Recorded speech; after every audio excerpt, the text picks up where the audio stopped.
நீங்க தமிழர் இல்லையா? ராஜராஜ சோழன் தமிழர் இல்லையா? நீங்க தூக்கி பிடிச்சி ஏதாவது செஞ்சிருக்கீங்களா? ஒண்ணு செஞ்சிருக்கீங்களா? ராஜராஜ சோழனுக்கு இந்த 75 வருஷம் காங்கிரஸ் ஆட்சியில நீங்க என்ன ஒண்ணு செஞ்சேன்னு சொல்லுங்க. அத சொல்லுங்க. இன்னைக்கு விட்டுருங்க. நேத்து, முந்தா நேத்து, போன வாரம் மன்மோகன் சிங் இருக்கும்போது, நரசிம்மராவ் இருக்கும்போது, ராஜீவ் காந்தி இருக்கும்போது, இந்திரா காந்தி இருக்கும்போது, நேரு இருக்கும்போது ஒண்ணு செஞ்சேன்னு சொல்லுங்க. செய்யறதுக்கு ஒருத்தர் வர்றாரு, கருப்பு கொடி பிடிப்போம்ன்றீங்க. இதுதான் சொல்லிருக்கேன் அற்ப அரசியல். நீங்க வந்து இதுல லாக் ஆகி நீங்க உங்க கட்சி எக்ஸ்போஸ் பண்ண போறீங்க சார். அப்போ ஒட்டுமொத்தமாக கமலினுடைய செயல்பாடு பொறுத்து தான் பார்க்கணும். இப்போதானே எம்பியா இருக்காரு. நான் வந்து அவர் நிறைய விஷயங்களுக்கு குரல் கொடுப்பாரு. ஆனால் அவர் டிஎம்கே எம்பியா இருக்கிறதுனால டிஎம்கேட புரோட்டோகால்குள்ளே தான் போயானோம். அவர் டிஎம்கேட கொறடா உத்தரவுக்குள்ளே தான் போயானோம். திமுகவுக்கு எப்பப்பெல்லாம் வாய்ப்பு கிடைக்குங்கிறத பார்க்கணும்.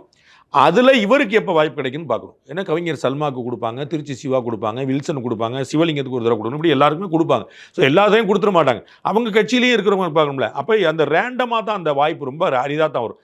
ஆர்ப்பாட்டம் போராட்டம் பண்ணிக்கலாம், அதுக்கு முதல்ல இவர் போகணும்.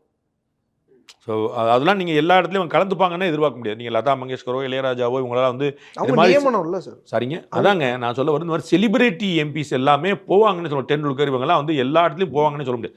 அவங்க போவாங்க, போகாமல் இருப்பாங்க. அதெல்லாம் அவங்களுடைய ஷெடியூலே வேறையாக இருக்கும், ப்ரையாரிட்டியுமே வேறையாக இருக்கும். அதில் வந்து நார்மலாக உள்ளதான். திரு ராகுல் காந்தியே பாதுகாப்புத்துறை அமைச்சருக்கான நிலைக்குழுவில் கலந்துக்க மாட்டேன்றார். அவர் அதில் உட்காந்துருக்காரு. ஆபரேஷன் சிந்தூர் பற்றி கம்ப்ளைண்ட் பண்ணுறாரு, டொனால்டு ட்ரம்ப். அந்த நிலைக்குழு கூட்டம் நடக்குது, அதுக்கு போக மாட்டார். 80% கூட்டத்துக்கு போகல. 10 கூட்டம் நடந்திருக்கு, 8 கூட்டத்துக்கு போல 2 கூட்டம் தான் போயிருக்காரு மொத்தத்துக்கு.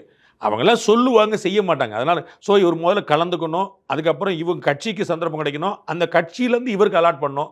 அப்போ தான் இவர் எதாவது பேசுகிறாரு. ஆர்ப்பாட்டத்தில் கூட்டத்தில் நிற்கிறது பாவம். 543 ஒருத்தர் நிற்கிறதுல no comments. Greens traditional face wash use பண்ணு. இது நமக்கு தரும் பிரைட் அண்ட் க்ளோயிங் ஸ்கின் நேச்சுரலா. Greens traditional face wash.